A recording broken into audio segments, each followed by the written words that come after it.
হরে কৃষ্ণ, রাধে রাধে বন্ধুরা। গিরিধারী গোপাল সোনা চ্যানেলে তোমাদের সবাইকে সুস্বাগতম। তোমরা সবাই কেমন আছো? আশা করি তোমরা সবাই ভালো আছো গোপাল সোনার কৃপায়। আর তোমাদের গোপাল সোনাও অনেক অনেক ভালো আছে। ভিডিওটা সকাল থেকে স্টার্ট করছি। এখন বাজে প্রায় 8টা মতো বাজে, 8টা থেকে 8:30টার মধ্যে, প্রায় 8টা মতোই বাজে ধরো। আমি বলতে পারছি না এখন টাইমটা ঠিক, আমি যখন ভয়েসটা দিচ্ছি আর কি। যাই হোক, ভিডিও করতে মনে নেই না, এই একটু কাজ করব, কেউ যে একটু হেল্প করে ভিডিও একটু করে দেবে সেই রকম আসলে মানুষ আমার পাশে নেই। যাই হোক, কী করব, সকাল সকাল হচ্ছে এই নারকেলের যে বাগলাগুলো হয় ওইগুলো যে প্রথম যে গোড়াটার দিকে হয় ওইটা যেহেতু মোটা থাকে, উনুনে ঢুকতে চায় না, শুকনো হয়ে পড়েছিল। ওই পাশে মা বলছিল এইগুলো শুকিয়ে গেছে মাচায় তুলে দিতে। আর কয়েকটা কাঁচাগুলো এর আগে কেটেছিলাম, মা বলছে ওইগুলো কাঁচা আছে, ওইগুলো এখন ওই বাইরেও তুলে রেখে দিতে, যাতে ওইগুলো পরের বছর হয় আর এইগুলো বর্ষাকালটা কোনো প্রকার চলে যায়।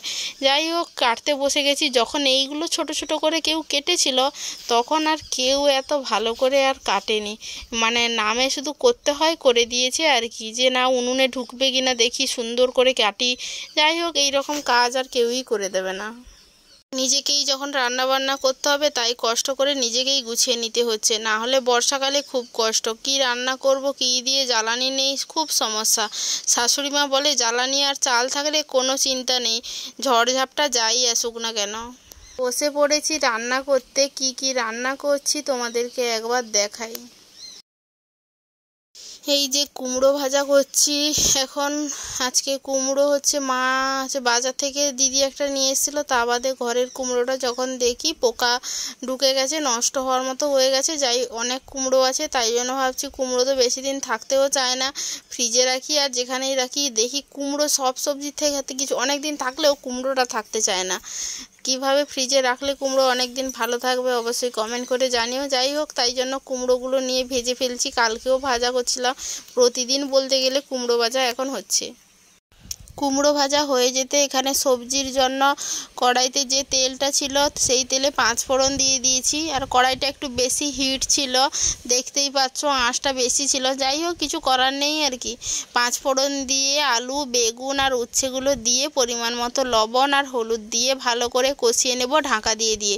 আর হাঁড়িটা এদিকে উল্টে দেবো আর কড়াইটা ওইদিকে উল্টে দেবো, যেহেতু এদিকে আঁচটা বেশি লাগে আর ছোট হাঁড়িটা যেখানে বসে আছে সেইখানে আঁচটা কম লাগে। যে এই কড়াইটা ওই পাশে উল্টে রেখে ঢাকনা দিয়ে রেখে দেবো। তারপরে যাব হচ্ছে আমি মশলা করতে। এই যে দেখতে পাচ্ছ পাল্টাপাল্টি করে ফেলেছি, এবারে চলে যাচ্ছি হচ্ছে মশলা করতে। মশলাটা করে ফেলি, এই ফাঁকে আঁচটাও অনেকটা কম আছে, দেখতেই পাচ্ছ তোমরা। আর ভাতেও ফুড আসবে হচ্ছে এইরকম আর কি। এই ভাতটা হতে আবার অনেকটা সময় লাগে।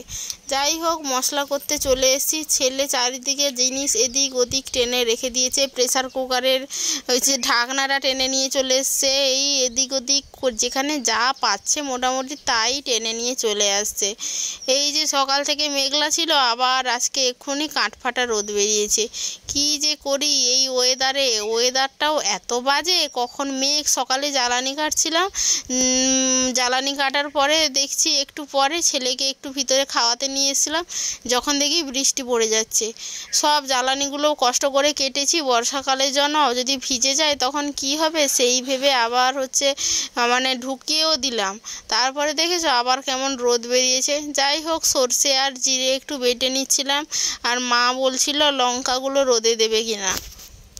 বললাম দিয়ে দাও, কয়েকদিন এরকম মেঘলা মেঘলা হচ্ছে, বৃষ্টি হবে ভাবছো, সেই ভেবে আর লঙ্কাগুলো রোদে দিচ্ছ না। আর না যদি রোদে দাও তাহলে লঙ্কাগুলো নষ্ট হয়ে যাবে। বাগানে যেহেতু অনেক লঙ্কা গাছ লাগানো ছিল বেগুন গাছের ভিতরে, তাই প্রচুর লঙ্কা পেকেছে। আর লঙ্কাগুলো যেহেতু শুকনো করে ঘরে রেখে দেবো, পরে পেস্ট গুঁড়ো করে নেব, তখন সারা বছরের মতো মোটামুটি লঙ্কা হয়ে যাবে আর লঙ্কাটা কিনতে হবে না। মাকে বলছিলাম যা হয় হবে দিয়ে দাও, এখন বৃষ্টি হবে না, এই মেঘমেঘই হচ্ছে, মেঘমেঘই হবে, অনেক মেঘ, বৃষ্টি হতে এখন অনেক দেরি। আর আর এত ধোঁয়া চোখে লাগছে কি আর বলবো। তোমরা হয়তো মোবাইলে বুঝতে পারছো না যে ধোঁয়াটা কীরকম চোখে লাগছে, কিন্তু প্রচুর এই ধোঁয়াটা প্রচুর ঝাঁঝালো, প্রচুর চোখে লাগছে। আজকে টানা ধরো বাড়িতে ছিলাম না, বাবার বাড়ি চলে গেছিলাম কিছুদিন, তার আগেও এরকম রান্না করেছি, খুব কষ্ট হয়েছে।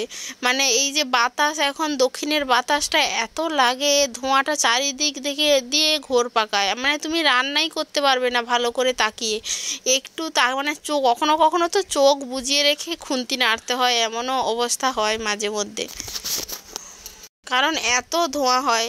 আবার সাইডগুলো ঘেরা ছিল না বলে মা পর্দাও দিয়ে দিল কয়েকদিন আগে। মাকে বলছিলাম প্রচুর ধোঁয়া হচ্ছে, যাই হোক পর্দা দিয়ে দিলেও কি হবে, সে আর ধোঁয়া আর কোন বাতাস আর কোনো দিক দিয়ে আর মানছে না, ধোঁয়াও হচ্ছে। শীতকালে এত কষ্ট হয় না মানুষের, শীতকালে বাইরে রান্না করতে কষ্ট হয়, উত্তরে হাওয়া থাকে, ধোঁয়া লাগে। আমার বাড়িটা যেহেতু উত্তর দিকে দেওয়াল আছে, উত্তরের বাতাসটা আর লাগে না। যাই হোক দেখতে পাচ্ছ চচ্চড়ি হয়ে গেছে, নামিয়ে দিয়েছি। তারপরে হচ্ছে আলু আর পটলগুলো ভেজে নিচ্ছি।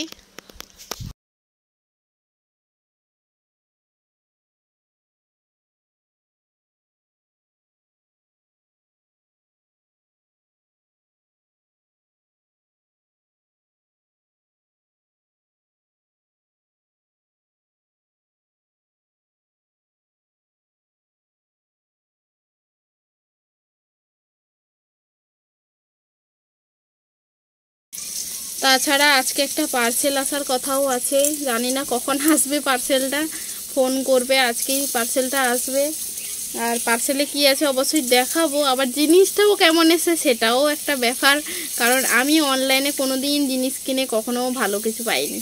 যখনই কোনো কিছু কিনি তখনই আমি ঠকে যাই, কেন সেটা আমি জানি না। নিজে চোখে দোকানে গিয়ে একটা জিনিস কিনে নিয়ে আসবো, মনের মতো করে হবে, সেটা ঠিক আছে। এই অনলাইনে মোবাইলে দেখছি এক, আর বাড়িতে নিয়ে এসে দিচ্ছে আরেক, এই হয়েছে আরেক জ্বালা অনলাইনে।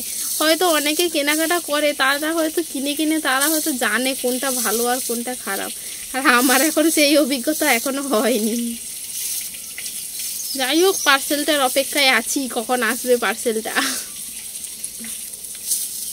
ছেলেকে নিয়ে মা ওই ঘরে এক্ষুনি চলে গেল, ওকে চান করিয়ে দিয়েছি রান্না করতে করতে, চান করিয়ে ওকে হচ্ছে জামা কাপড় পরিয়ে তিলক টিলক করিয়ে আমি পাঠিয়ে দিয়েছি ওই ঘরে, মায়ের কাছে আছে। মা বলছে ঘুম করিয়ে দেবো, আনছি না 11:30 বেশি হয়ে গেছে। সকালবেলা খেয়েছিল, আলু পটলের তরকারিটা হয়ে গেলে ভগবানকে ভোগ লাগিয়ে তারপরে ওকে প্রসাদটা খাইয়ে দেবো, তারপর ঘুমিয়ে যাক, ঠিক আছে। এখন ঘুমোলে আবার উঠাতে কেমন কেমন লাগে না, আবার অনেকক্ষণ ধরে খায়নি, না খেয়ে থাকলেও মনটা কেমন কেমন করে। ওই জন্য মাকে বলছি না ঘুম করিও না, নিয়ে গিয়ে থাকো ওই ঘরে, যা দুষ্টুমি বেড়েছে আর কি বলবো।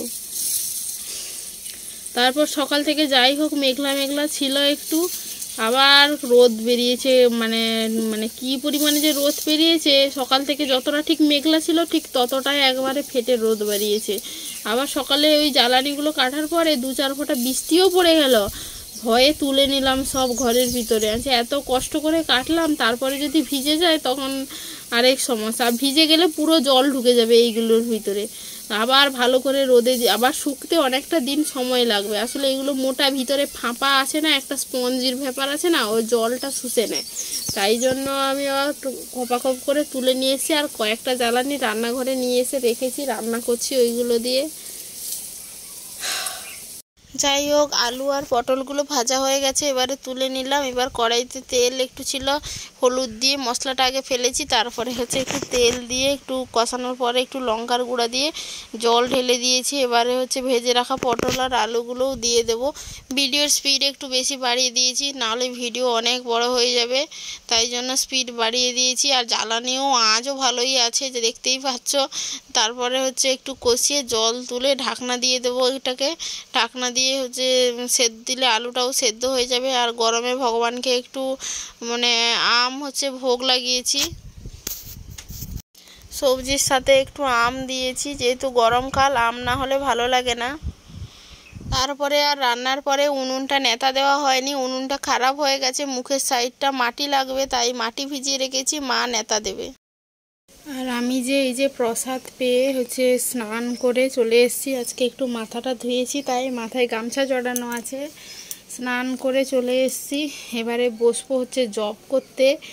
এখন বাজে 1:48। এখনও অবধি আমার পার্সেলটা এলো না, জানি না পার্সেলটা কখন আসবে। যাই হোক, আজকের ভিডিওটা আর বেশি বড় করব না, ভিডিওটা এইখানেই শেষ করছি। আমার এই ছোট্ট মিনি ব্লগটা তোমাদের কেমন লাগলো অবশ্যই কমেন্ট করে জানিও। যদি ভিডিওটা ভালো লাগে অবশ্যই লাইক কমেন্ট শেয়ার করতে একদম ভুলো না। আর আমাদের চ্যানেলে যদি নতুন হয়ে থাকো অবশ্যই পাশে থাকা সাবস্ক্রাইব বাটনটি অন করে পাশে থাকো এবং সঙ্গে থাকো। দেখা হচ্ছে নেক্সট ভিডিওতে। হরে কৃষ্ণা, রাধে রাধে, হরি বল।